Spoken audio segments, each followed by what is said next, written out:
Welcome once again to Commander by Danon. Today's video was brought to us by Patreon supporter Jake.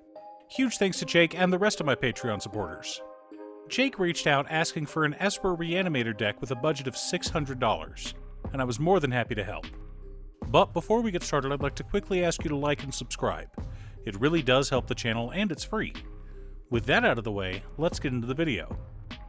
As I'm sure you saw from this video's thumbnail, the commander I decided to go with was Sefris of the Hidden Ways. Sefris is a 3-mana 2/3 legendary human wizard. Whenever one or more creature cards are put into our graveyard from anywhere, we venture into the dungeon. This ability only triggers once each turn. Additionally, whenever we complete a dungeon, we may return a creature from our graveyard to the battlefield. Okay, so some people focus on putting as many venture mechanics as possible into Sefris, but Jake specifically wanted a Reanimator deck. So rather than just running through dungeons via the venture mechanic, I decided to go a different route. Remember, Sefris triggers once each turn. Not on each of our turns, but each turn. But we'll need more than reanimation effects and big scary creatures to build a commander deck. And for that, we turn to our handy-dandy checklist.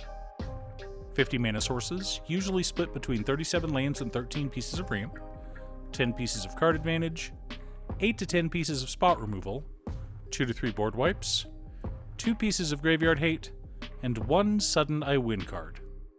As I'm sure you've heard by now, this channel is sponsored by Ultimate Guard. One of my favorite products Ultimate Guard has is their Xenoskin Sidewinder.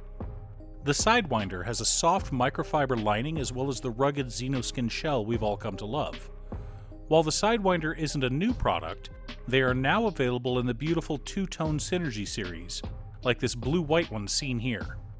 Find out if your local game store carries the Ultimate Guard products, or click on the link down below to order yourself one from Amazon. One more thing before we get started. I've been streaming Final Fantasy XIV over on my other channel, Musings by Danon. If you want to pop in and ask some questions, chat about Commander, or just hang out, you're more than welcome to. For right now, the schedule is Tuesdays, Thursdays, and Fridays in the evening.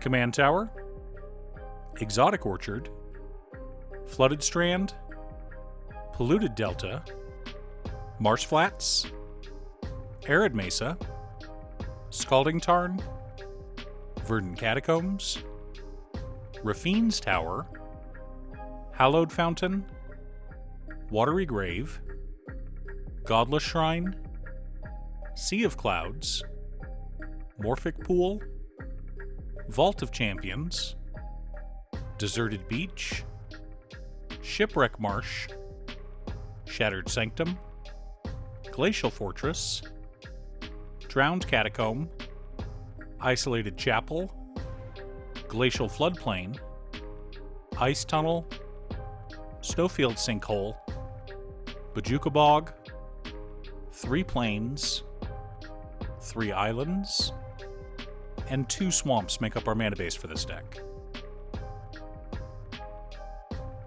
Sol Ring, Arcane Signet, Talisman of Progress, Talisman of Dominance, Talisman of Hierarchy, Azorius Signet, Dimir Signet, Orzhov Signet, Mindstone, Solemn Simulacrum, Chromatic Lantern, Decanter of Endless Water, Smothering Tithe, and Sapphire Medallion help us to ramp out and stay ahead of the curve. Faithful Mending, Pull from Tomorrow, Tolarian Winds, Frantic Search, Thirst for Discovery, Thirst for Knowledge, Thirst for Meaning, Windfall, Unburial Rites, Muldrifter, Forbidden Alchemy, Buried Alive, Demonic Tutor, Vampiric Tutor, Consecrated Sphinx, Vilis Broker of Blood, Runescarred Demon, Ancient Silver Dragon, Ancient Brass Dragon, Burning Rune Demon, and Sire of Stagnation help us to dig through our deck and fill our graveyard. Hullbreaker Horror, Ashiok Dreamrender, Noxious Gearhulk, Negate, Counterspell, Ashen Rider, Shriekmaw, Voidrend, Bar the Gate, Anguished Unmaking, Dovin's Veto, Teferi's Protection, and Fracture help to keep our opponents in line and to protect our stuff. Cyclonic Rift, Toxic Deluge, and Damn help to reset the board as needed. Hamapashar Ruinseeker, Hellish Norn, Grand Cenobite, Shieldred Whispering One, Avacyn Angel of Hope, Jin Gataxius Progress Tyrant, Sepulchral Primordial, Ancient Gold Dragon, Angel of the Ruins, Archon of Cruelty, Elder Brain, Sarah's Emissary, Brainstealer Dragon, Archfiend of Despair, Lord of the Void, and Virtue of Persistence make up the core of our deck. Now that we have our deck list, let's compare it to our checklist. 47 mana sources split between 33 lands and 14 pieces of ramp. A little light, but it's fine because we're also running 21 pieces of card advantage, 13 pieces of interaction, 3 board wipes, 2 pieces of graveyard hate in Bojuka Bog and Ashiok Dreamrender, no sudden I win cards, but lots of value. And that's the point of a deck like this. Ideally, at least twice every turn cycle, we discard a big creature and draw cards. That's why we're running Sapphire Medallion in this deck and not the other two. Hold on, quick rant about medallions. In many commander decks, there is barely a difference between running a diamond and a medallion.